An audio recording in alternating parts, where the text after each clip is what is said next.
O mundo inteiro, de uma hora para outra, começou a ser sacudido por ondas de manifestantes que vão às ruas. Qual é o fundamento dessas manifestações? Por que elas estão ocorrendo? Esse é o objetivo desse vídeo. Este é o canal do Instituto Plínio Correia de Oliveira. Meu nome é Frederico Viotti. Se você ainda não assinou o canal, assine agora mesmo para não perder esses próximos vídeos que estão para sair. O que eu quero tratar hoje é uma notícia, aliás, são várias notícias, que mostram a situação internacional num contexto de manifestações que vão desde Hong Kong até o Chile. Bom, o primeiro artigo é sobre a manifestação, aliás, o primeiro artigo que vai na mesma linha, na linha do fim desse Estado que nasceu na Revolução Francesa, dessa democracia que é dita, chamada de democracia liberal. Essa democracia, essa maneira de organizar o Estado através dos partidos políticos, que elegem representantes que, em tese, representam os eleitores, essa concepção está na berlinda. Então, a primeira notícia é sobre o que ocorreu no México recentemente, e é do estado de São Paulo, de 19 de outubro. Diz a notícia: presidente cede a cartel e traficante é solto no México. Horas após a prisão de Ovidio Guzmán, o presidente Manuel López Obrador, que é um esquerdista, autorizou a libertação do traficante, filho do capo El Chapo Guzmán. Foi uma vitória do cartel de Sinaloa, que atacou na cidade de Culiacán. A polícia chegou a deter esse filho desse traficante por algumas horas, mas desistiu depois de o cartel transformar Culiacán em praça de guerra.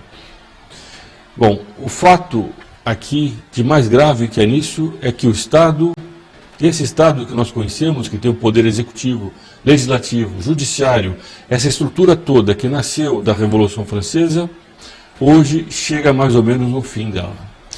Isso é prova de que o Estado já não tem força, nem sequer para manter a lei nas suas próprias fronteiras. No Brasil a situação não é muito diferente, com esse direito alternativo que vai surgindo, que vai se impondo em lugares que hoje em dia são chamados de comunidades, mas que a polícia muitas vezes não pode nem sequer entrar. Depois, sobre as manifestações. Do Chile nós já tratamos aqui num vídeo há pouco tempo atrás. No final desse vídeo nós traremos um link chamando a atenção para o vídeo que foi feito sobre o Chile, mas saíram notícias novas sobre a mesma realidade do Chile. A primeira delas é do dia 24 de outubro, Meu Amigo Chileno. Saiu na Folha de São Paulo. Não sabemos precisamente o que se passa, e não é a primeira vez. Alguém por acaso sabe o porquê das manifestações de rua de 2013 no Brasil? Especulações há de sobra, e é fácil narrar aqueles episódios todos, mas explicar é algo inteiramente diferente. Parece claro que estamos diante de um fato novo nas democracias, ou ao menos em uma escala nova, que é a explosão periódica e caótica de movimentos de rua, sem comando organizado e sem conexão necessária com indicadores sociais ou econômicos. Veja que ele vai tratando. Primeiro ele diz que é difícil saber o que está acontecendo, mas uma coisa é certa: estamos diante de um fato novo.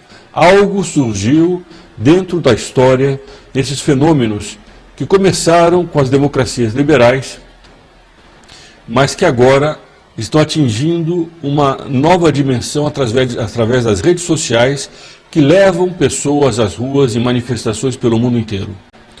O sociólogo Manuel Castells mapeou mais de 80 países que assistiram a explosões desse novo tipo em contextos muito distintos. Da Primavera Árabe aos próprios movimentos de estudantes no Chile, em 2006 e 2011, passados pelos indignados na Espanha. Era possível dar muito mais a questão dos altermundialistas, Occupy Wall Street, Black Blocs no Brasil, que começaram com movimentos de esquerda querendo derrubar a sociedade liberal. Eles queriam derrubar essa sociedade não para voltar para uma tradição anterior desses países. Eles queriam derrubar para andar mais para frente, na linha de uma espécie de liberdade completa, de uma igualdade absoluta, onde não existissem regras, onde não existissem nem sequer as instituições que hoje existem. O problema é que no meio dessas manifestações de esquerda surgiu um movimento de reação conservadora, que ao invés de quererem derrubar as instituições, queriam antes disso resgatá-las. Em regra, diz ele, surgem a partir de um gatilho. Então é questão dos 10 centavos de uma passagem de ônibus ou coisa desse tipo. E criam um efeito de contágio. São difusos em termos programáticos, reivindicando a um só tempo tudo e muito pouco que possa ser objetivamente negociado. A sua liderança é dispersa e, por fim, tudo tende ao efêmero. De repente, se acalma, volta ao normal, não deita raízes. Isso é a impressão que ele está tendo, ou pelo menos é a descrição que ele está fazendo daquilo que muita gente imagina ou entende. Parece evidente que vivemos uma era de instabilidade, que a internet reduziu brutalmente o custo da organização política, que o indivíduo ganhou poder diante das instituições, que as vias tradicionais de representação envelheceram. Essas vias tradicionais são aquelas que nasceram da, entre aspas, democracia burguesa. Dessa maneira que nós temos hoje de ir a ter uma urna eletrônica. Antigamente eram urnas de papel muito mais seguras. Hoje, através de uma urna eletrônica, em que a contagem dos votos é oculta. Hoje nós entramos numa modalidade nova, que é o voto oculto, a contagem oculta, e às vezes, como na Bolívia, apagãos na própria contagem, que não se sabe nem sequer de onde está vindo o resultado. Mas esse sistema todo envelheceu. As pessoas já não se sentem mais representadas por esses políticos que hoje ocupam os parlamentos ou o poder executivo, sendo governadores, prefeitos ou presidente da República. Isso é por toda parte e indica um pouco do que está acontecendo nesses protestos. Depois começa a tratar de notícias de Hong Kong, Barcelona, do Líbano. O Líbano, por exemplo, é uma taxa de ligação do WhatsApp. O governo resolveu criar uma taxa de ligação e, a partir daí, estouraram conflitos. A mesma coisa foi na América Latina, no Equador, na Colômbia, no Chile. É verdade que aqui há muito claramente a mão da esquerda. Maduro recentemente fez um programa de televisão em que ele reconhece que o Foro de São Paulo está mais ativo do que nunca. Esse reconhecimento dele é muito importante, apesar que logo depois ele diz que não vai dar detalhes, porque sempre que ele dá detalhes dizem que ele está por trás de todos os acontecimentos revolucionários da América Latina.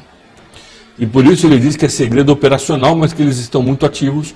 É uma evidente contradição entre ele negar que está por trás disso e ele dizer que tem segredos operacionais e que ele sabe quais são e que está sendo colocado em prática na América Latina. Mas o fato, e o que é mais interessante aqui, é analisar o que nos levou a essa situação. Esses conflitos também ocorrem na África, também ocorrem na Europa, muitos deles de tendências contrárias, como foi a Manif pour tous na França contra o casamento homossexual, como foi também o Gilets jaunes, os coletes amarelos, que se reuniram na França, e até hoje há manifestações sobre isso, ou o Brexit na Inglaterra. São manifestações que vão tomando as ruas de todos os lugares e são coordenadas através da internet, através das redes sociais. O professor Plínio Corrêa de Oliveira, num livro que vai ficar aqui na descrição desse vídeo, o link para a pessoa poder baixar, trata do processo revolucionário, que nasceu desde a Idade Média até nossos dias, um processo igualitário, que busca estabelecer o igualitarismo entre os homens, que teve no protestantismo a sua primeira grande explosão, colocando uma igualdade entre o homem leigo e o clero. Logo depois houve a Revolução Francesa, com seu lema, com a sua trilogia Liberdade, Igualdade e Fraternidade, e queria estabelecer uma igualdade política.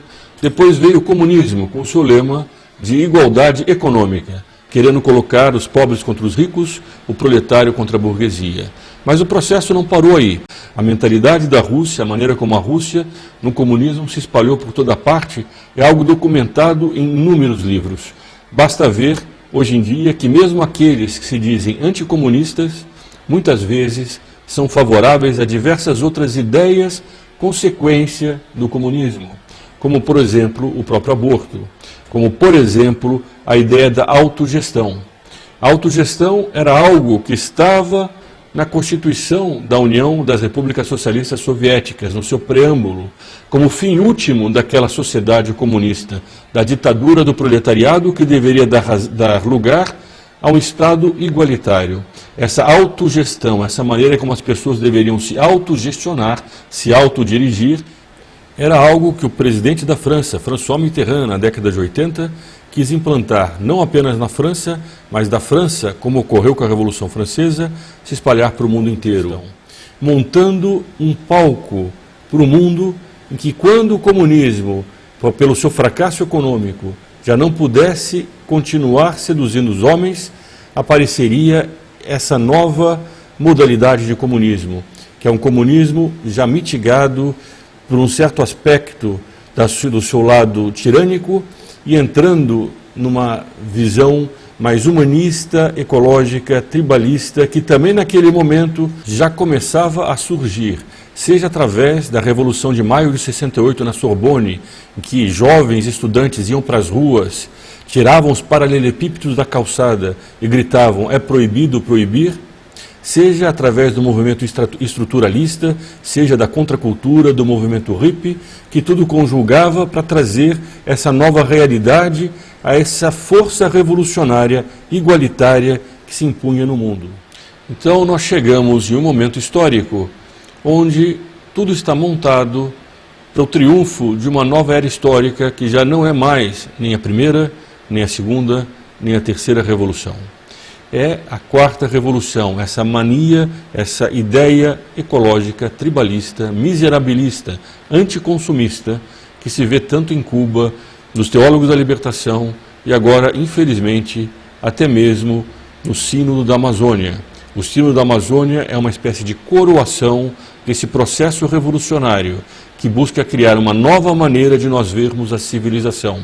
Não mais a civilização do progresso, da segunda e da terceira revolução, mas uma civilização da miséria, uma civilização de uma harmonia com a natureza, não entendida ela como uma criação de Deus, mas de uma maneira mística, em que essa natureza tem uma parcela da vida de Deus. Nesse momento histórico, em que essas manifestações eclodem pelo mundo inteiro, há esse movimento conservador. Ao invés das pessoas irem para as ruas para quererem destruir a civilização e implantar uma nova época de barbárie, de tribo indígena que viveria, de uma suposta tribo indígena, que os índios não querem o tribalismo, os índios muito mais, na sua grande maioria, querem o progresso. Há índios que querem, infelizmente, a tribo. Há índios também que são manipulados por ONGs e pela esquerda católica de forma mais ainda evidente. E aqui nesse site, nesse canal, há vídeos com entrevistas a esses índios. Há também o discurso, a conferência que um líder macuxi, Dr. Jonas, fez em Roma, denunciando essas ONGs e essa manipulação dos índios e contando sobre isso. Tudo isso, você que me ouve, pode conferir neste canal. Mas além disso, o fato dos índios estarem divididos demonstra que nem todos eles querem a tribo. Mas essas pessoas que defendem o tribalismo dizem que falam em nome dos indígenas, quando na realidade eles falam em nome de uma ideologia. E essa ideologia deveria funcionar junto com as redes sociais, com essas comunidades autogestionárias que existiriam por toda parte, para derrubar a civilização e implantar a selva. Então o que nós temos nesse momento histórico é a eclosão de algo que estava sendo preparado há muito tempo, nessa linha de democracia direta das massas, ligadas ou coordenadas pelas redes sociais, manipuladas por pessoas com muita habilidade, capazes de criar e mexer nesse temperamento público que hoje em dia é cada vez mais presente, muito mais do que uma opinião. Há muita gente que reage por temperamento e que fariam na linha dos Black Blocs, na linha do Wall Street, Occupy Wall Street, da Primavera Árabe, do altermundialistas, que um outro mundo é possível. Esse outro mundo sempre foi o mundo da harmonia medíocre, miserável com a natureza, onde o homem abandonaria o seu progresso, abandonaria a maneira de se vestir com decência, abandonaria a maneira de falar corretamente, abandonaria os hábitos e a moral católica, caminhando para, entre aspas, uma sociedade muito mais livre e igual, fraterna, dentro dessa mentalidade autogestionária. Era isso, no fundo, o que estava nos altermundialistas, nos fóruns sociais mundiais, no Foro de São Paulo. Entretanto, nesse momento histórico, ressurge um movimento conservador com muita reatividade, que vai para as ruas. E dos black blocs, nós tivemos as manifestações no Brasil contra o PT, contra a presidente Dilma, e que gritaram em alto e bom som: nossa bandeira é verde e amarela, jamais será vermelha, e eu quero o meu Brasil de volta. Em menor grau, em outros países a mesma coisa se passou. Então nós temos manifestações que eram consequências naturais dessa queda do Estado moderno, da democracia liberal, representativa que surgiu com a Revolução Francesa. E do outro lado, movimentos que são reacionários.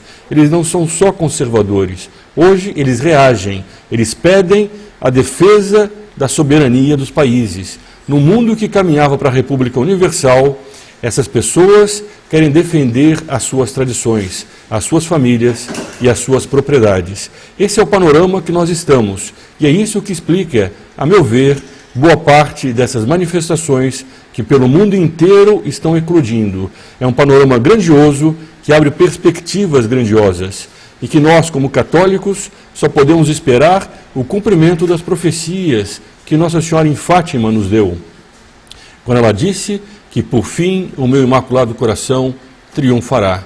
Viva Cristo Rei e sua Mãe Maria Santíssima!